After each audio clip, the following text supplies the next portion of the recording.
What's up, everyone? This week's Fishing Tip Tuesday is going to be a little different. As you can see, we're not filming in the normal location. We have a package on the table, and Jay's here. Surprise!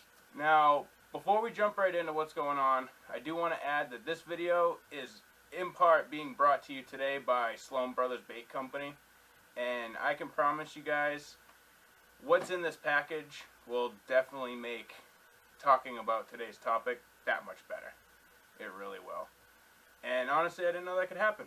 So, Jay, what are you telling them we're going to do today? Alright, well today we're going to get our first shipment from SLOAN Brothers Bait Company unboxed. Since we want this to stay along the Fishing Tip Tuesday guidelines, we're going to include how to fish these lures all year long. Ready to get this thing open? Yeah. Alright, so let's get this box cut open. Don't cut me now. Let's do the smart thing and make sure whatever is in here is off to the other side so that we're not slicing directly. Oh god, this knife's not sharp at all. I guess it'd help if I torque myself, huh? Yeah, use this one. This has got serrades. Thanks, sir. It might not be any sharper, but it got serrades. Oh yeah, there we go. I need to sharpen this pig. Right back in there. Come on, Gills. Thank you, sir. Any of you guys are following us, we've had this package for a couple days now, and we are super excited to open it and see what. Now, make sure you're careful with what comes out of there, because yeah, there is something that we do have to pull out. So I'm gonna dump it real quick. Grab it. Yeah, it's not cool. Put all this over here. Put the box over there. These can all be out.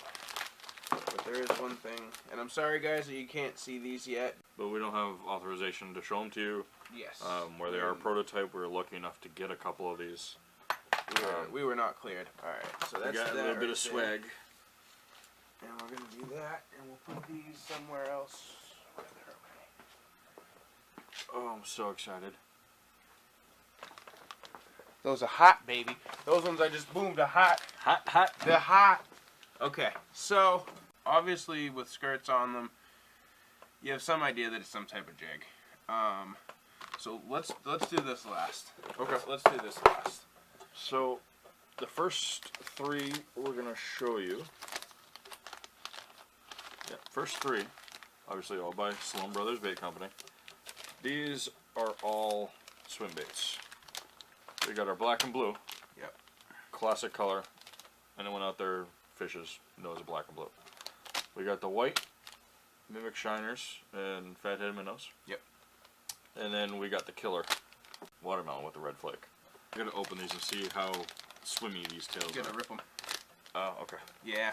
So these colors, we do want to say that these three colors are essential to the three types of jigs that we use. Especially here in New England. All right, so these are the three paddle tails that we got. And we got a couple worms. I'm so excited for these. I'm so excited. 5-inch Senkos? 5-inch. Yep. 5-inch Senkos. 2-pack and 5 inches. Again, we got the black and the blue. I don't know if you can tell, but that is a really, really dark blue. Yeah, this is. And then again, we got our watermelon with red flake. Really dark. We'll hold these up there too. You guys can see that too. Oh, those are so nice. So excited for this. Yeah, these are amazing. I'm so These are excited amazing. about using these. But this isn't the main event. So these are just kind of the attachments and accoutrement to. wait till you guys see what's coming there. In case you guys want to see these, I'm gonna leave these all out. Yeah, we can leave them stacked up on the side or whatever. That way you guys can see colors. So we're gonna start with jigs or cheddar. We're gonna start. Because thankfully we got a little bit of each. We're gonna start right here. These are the footballs. This is the one flipping without a blade.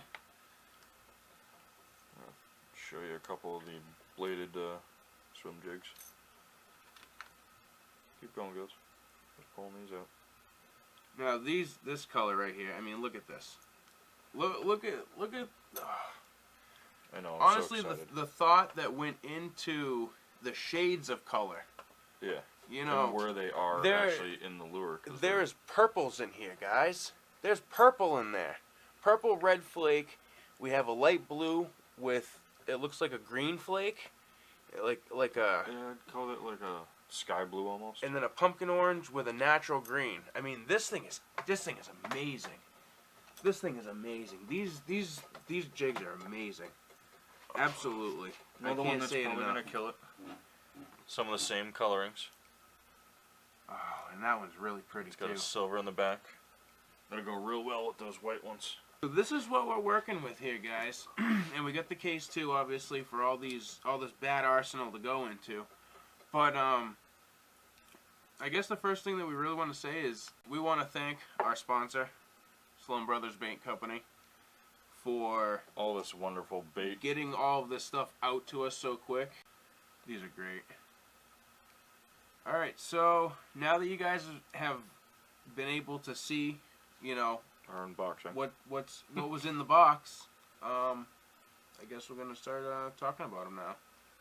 Football head jigs are meant to drag across rocky bottoms because the width of the jig head keeps it from getting stuck in between the small rocks and crevices. One great presentation for this type of jig is to drag it along the bottom, come to a pause, and then pop it off the bottom, almost like you would a poppin' frog. Also remember that the length you drag it, how long you pause it, and how high you pop it will all play a role in your overall presentation.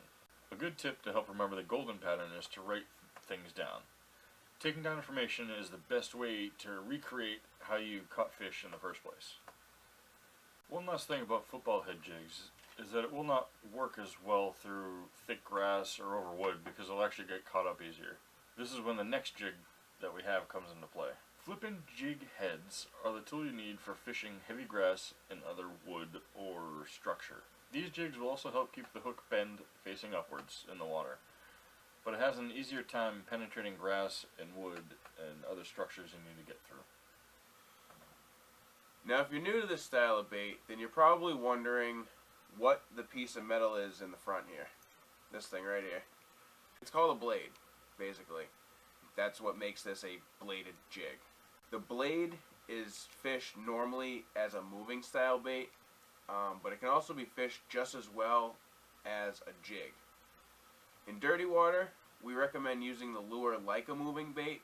Slow rolling it along the bottom is a great technique, but it can also be fished at all depths of water, and it really should be fished at all depths of water to target different fish and where they are. Now, it's key to find the right speed, and like I said just now, the depth for the fish you're trying to catch. If the moving bait portion isn't working, or the moving bait presentation isn't working, then try fishing it like a jig.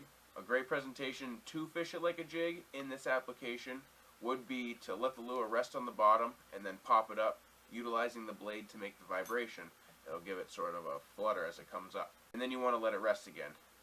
Now, again, this lure is designed for stained or dirty water and overcast days, and this is just because bass can really key in on the vibrations when they can't see very well. 30 to 4 degree water will be when you find bass at a depth of 60 feet, because the coldest surface water gives way to the density of the warmer water and allows it to fall in the water column to a deeper spot. In dirty water lakes, you want to look for rock and wood cover that is near or on a steep channel.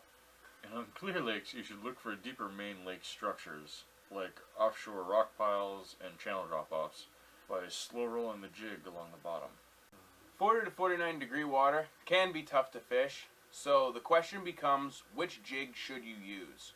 Now, the bass will be hanging out in the deeper pockets of the warmer water and around deeper structure like rocks, but they've also been known to actually move from the deeper water up to things like riprap on really calm and sunny days. Now, if they are in the riprap, then it's probably a good chance that they're actually foraging on crawfish. 50 to 58 degree water is when bass are staging. This is also known as the pre-spawn. Bass in these temperatures will be found in the outskirts of sheltered coves and around shoreline pockets. But also look for docks near the entrances to a sheltered cove, because there's going to be some big toads in there. 59 to 70 degree water means it's spawning time. This is when bass are making beds. Now if you're sight fishing and you see a bass protecting its bed, this is when you're going to want to put your jig behind the bed and you want to pop it or drag it through the bed. Now other places to look for the bass would be flooded bushes, stumps, down logs, weed patches, anywhere close to a spawning area that's going to give shelter or cover. This is where they go to recover from stress during the spawn. 71 to 78 degree water is when bass will be looking for a place to rest. Bass are going to start making their way out to deeper water, but can still be found near submerged stumps, bushes, logs, and grassy patches. Make sure you work the shady patches first, working away from the bank all the way out to the deep water.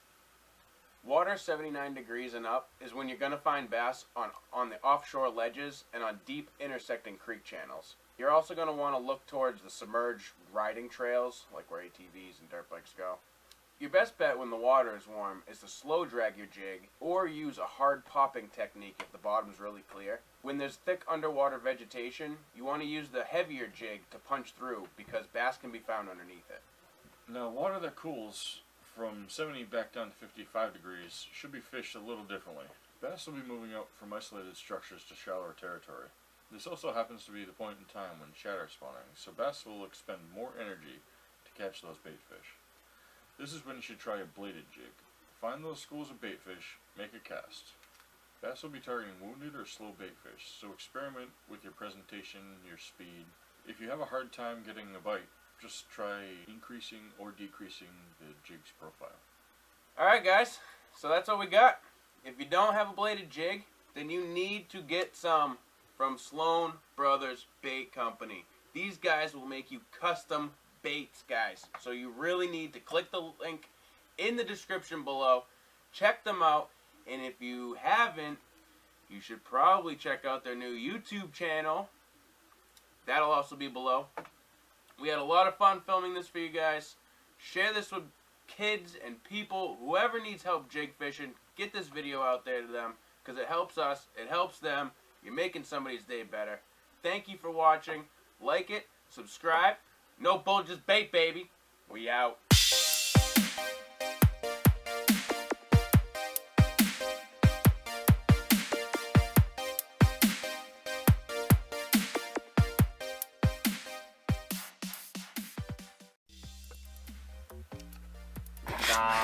Football jigs go up and down.